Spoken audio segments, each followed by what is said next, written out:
If you set out to make a bad movie, does that excuse you when you succeed? Machete Kills is the second film based on a fake trailer from Quentin Tarantino's Grindhouse. That's right, this movie is a sequel to a takeoff of a joke, and it feels like it. The movie follows our hero as he and his blade slice through anything and anyone who might get in the way of him doing what he needs to do, which in this case I think has something to do with stopping a fake Mexican-American war. I'm not actually sure. Now, I should mention the movie itself never claims to be a legitimate film. In fact, the whole idea is for it to be as if it were a schlocky, gratuitously violent cash grab from the 70s. You know, a takeoff on movies that stink, which is likely why your movie also stinks. If I had to pick a best thing about this mess, it would probably be that on occasions, it actually does nail the so bad it's good vibe to the point where I found it somewhat humorous. Some of the lines are so perfectly corny that I couldn't help but stand and applaud if for no other reason than the sheer audaciousness.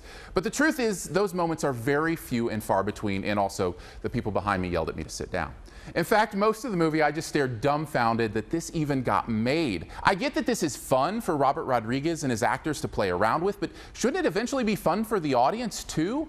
I think the overall reason it doesn't work is that unintentional comedy only works when it is truly unintentional. It's one thing to laugh at an old B movie because you can't believe they actually thought it was good, and completely another to realize the actors and director are all in on the joke. If that's the case, it really should be more considered a parody. Except this movie doesn't have the joke-a-minute pace it takes to deliver on parody.